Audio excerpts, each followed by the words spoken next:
What's up, y'all? Welcome back to my Twisted Life of Poetry. I am Poetry. You are here for the season finale of Queen Sugar. Yes, I'm rolling these videos out late, but I'm still giving them to you, so that's the good part. So, this was an okay finale. It was an okay finale. Um, at least they ended it on a high note, with some joy. Um, Cause all season it seemed like these borderlines just can't win for shit. Um, Even with the whole prison situation, it just seemed like they just weren't gonna never gonna win. So sorry about the dog eating in the background, about the kid eating in the background, but y'all gonna get it all. So we open up with Ra in the jail, and I was thinking, is he taking Micah to see Aunt? Is Aunt locked up already? But then I thought about that.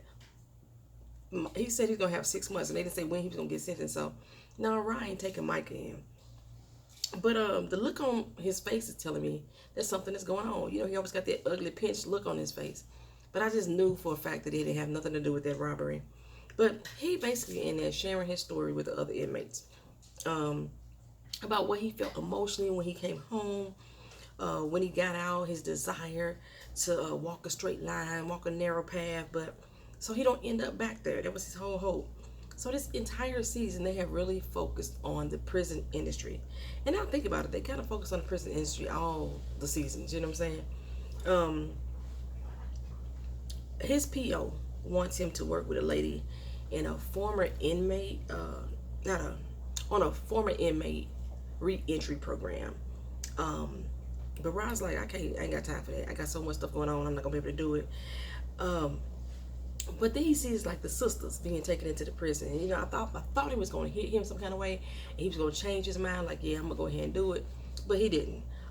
But his PO came back and said, "Hey, you got your early release. You're gonna be a free man in 1 month." So good news for Ross. So I guess this is gonna be good news for the Borderlands all episode. Um, in the meantime, Micah, he about to host his first protest gathering, and I'm assuming it's about the jail, but he feeling a little down because none of his friends showed up. Like none of the two woke crew. Kiki ain't there, none of them. Right now, he is the only one that's still paying attention to right now, he's the only one that's still paying attention to like the issues in the community. Everybody else doesn't seem to back off and like shut up about it, right? So nobody's in the auditorium listening to him though. This little 16-year-old boy up on stage is talking. He won't speak up. You hear a few people saying, "Speak up! I can't hear you. Speak up! I can't hear you." Other ones just ignoring him totally, including Nonviolent Hollywood. He trying to put down the itinerary about how the march is about to go. We're gonna meet here. We're gonna do this. We're gonna do that. Like I said, ain't nobody listening. There's somebody says to Charlie, what is he saying? So, because he's still kind of in his shell, Charlie just kind of took over and laid out what the itinerary is saying, laid out what the flyers mean, and Nova doesn't seem to approve. She shaking her head like she really disapproved that Charlie stood up for him. But he ain't nobody paying attention to him. He need to find his voice, and she just being an extended portion of his voice right now. So I really didn't have no problem with Charlie stepping up. Um, so Nova's sitting there with her good best friend. Her book is done. Of course, it's the best thing she's ever written, the best thing since sliced bread. And old girl is like, but this book is very telling. Does your family know that you are giving all this information on them? She was like, well, this is stuff that we talked about in interviews, but no, they don't know what's in the book. Her friend is like, girl, you finna expose everybody's demons out here in the street like this, and you ain't letting them know? Well, this is the story that I want to tell. Everybody keep telling me to put in the book, but this is what I want to tell. Nova always thinks she's right. She don't care who the fuck she hurting as long as she get her agenda done. The same way she did when she took Charlie's money out of the family funds for the farm to go bail out Two Sweets. Everything that she does is for her own personal benefit, without second thought of what the other person is feeling. Same way she did when she started messing around with Remy. It was all about how she felt in that situation. Then I understand you want to be selfish sometimes, but not all the time, Nova. Not all the doggone time. But her girl is like, baby, you about to open up a can of worms. You about to light a fire that you can't put out. Especially with all the stuff that Vi has said to her in regards to just the segment that was printed in the paper, and you can put a whole book out just airing out everybody's dirty laundry. Everybody's. So She said, yeah, I'm gonna go ahead and do it. I'm gonna go ahead and do it though. So Charlie has her date with Nurse Poppy, and they share some stories about community and his childhood. And I think I mentioned on Miss Honey's channel that I liked Romero for Charlie because Charlie is always helping everybody. So I've been saying, where is Charlie's help? Who is going to be there for Charlie? And he seems to be that. He seems to be her helpmate, and he's not trying to force himself into her life. He's just showing up and being present, and she kind of need that right now. So, however, I didn't feel or sense the chemistry between the actors when they actually kissed. I didn't get that chemistry, even though they try to do a good job of acting it out. I just didn't feel the chemistry. Well, anyway, we at the rally now, and Micah is about to get his Jesse Williams on. He the new voice of St. Joe's right now, the young, vibrant little activist, and actually the only one willing to speak up and talk. So Councilwoman Barrera, she leads the rally and then hands the baton to Michael. He starts off kind of slow and unsure of himself, and I thought Charlie was going to step up again and extend his voice one more time, and then he sees Kiki in the crowd. She came through for him, and he finds his inner strength. So he puts down his prepared speech and starts to speak from the heart. And baby, Michael brought me to tears. He brought me to tears. I really hope that a young person was able to write his lines, so that way he could have been more authentic in what was being said. But when he got to his personal story about that cop putting that gun in his mouth, I got mad all over again. I got mad all over again. The family, the community, they was all shocked. And Michael was like, I'm not going to let my fear nor my silence control my voice any longer. He said the name of that damn officer, and I was so proud of him. I was like, yes, Michael, go ahead, boy. Charlie proud, but of course fear welled up in her eyes because that tear cascaded down her face just as that sheriff stood back there in the back of that room, like he was remembering every line of Michael's face. Like, I see you. I know who you are. I mean, if he was blind today, he could probably remember what the fuck Michael looked like. That's how hard he was staring Michael down. So I can understand her apprehension at the fact that he is speaking out, but she is very proud of him to do so. So that boy had me in my feels. He had me all in my feels, and I was clearly touched. And I haven't felt this type of emotion since Charlie had that breakdown. That's the last time I had an emotion like this. His message was fueled with like hope of a better day, and like we the people that's gonna make that happen. So the two road crew, they finally showed up, no fists raised at the rally and everything. And for me, they could have ended the whole episode right here. That could have been the end of the finale for me. There was nothing else left to be said. It was kind of like the highlight of the season, and I kind of wish that they would have put that at the end of the episode. Well, Rollins and Vi, they sit down, they go over locations for the pie house, and he's extremely considerate of her condition, and Vi is a little overwhelmed, but he gives her a boost of hope as well. Like, Clive is retiring, he gonna close down the Yard Yellow, he put it on the market, so this could be one of the locations that could be the best place for you. Feels like home, and everybody knows it. Everybody knows you here, so I think this is where she's gonna plant her feet. I got steak cooking. Hold on. All right, so Micah and Charlie, they're watching the news after the rally happened, and Micah basically, he started a movement. That's what Charlie's been saying to him. You started a movement. You got like 300,000 views on this video. All within a few matter of hours, people are talking and starting the conversation. That's what we want to have happen. Him naming his abuser has brought forth new victims. And he's like, new victims? It was more, you know what I'm saying? Yeah, it was more. It's usually when the cop is doing that type of shit, they doing it more than one person. But, and although the news, though, has spread statewide about the prisons, and now there's more people in the state of not New Orleans, Louisiana, that want to stop more prisons coming, St. Joe is still going to be the home of one of them. So Charlie let him know, don't feel down. The fact that you fought is what matters. So that's hold that true to yourself. So Ryan is being super nice to Darla. I still would like to understand why.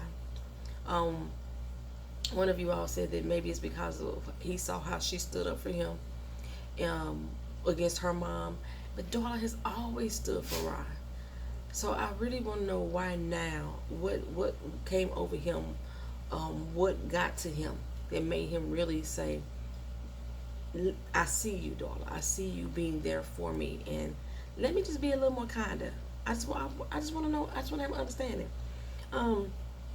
Darla, like I said, she's still the one that's being the most mature in this situation, in my opinion. She's like, look, I need us to be good. He's like, we good, everything good. She tell him I'm cool with Trent being around Blue. He seemed to like her, yada yada this, yada yada that. And I'm like, Darla wants a lot for Rob. He tell her, Trent and him not together no more. He had some other things he had to take care of. And in her reaction, though, is listening to him speak highly of Trent, I think he finally had to tell her that, like, look, it almost kind of gave her a possibility that things could be good between them. But Darla's like, look, I just want you to be happy. Um, I really just don't think that he care for her or care about that for her, her happiness. Her happiness was never a priority. Even though he said he's proud of her and he respects her sobriety, he still never once says that he wants her to be happy. He says, I want you to be okay. But him saying that has everything to do with her addiction. But I guess, and I'm going to digress like Miss Honey would say, I digress. Keelan, go check that. Turn it down some. So like, it's the one that's very far to the right. Turn it down to like number 4, number 5. I don't need to be setting no fire off in this hotel.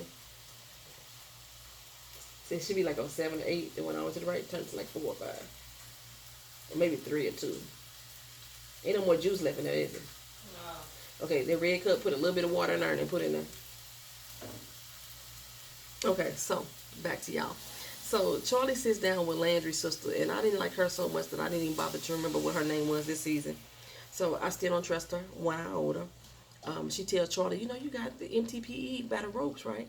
But I know you want to knock them down. You want to hit them with one hand punch. And Charlie said, yeah, I want to expose all their finances, all the real finances. I'm glad we can't see your booty.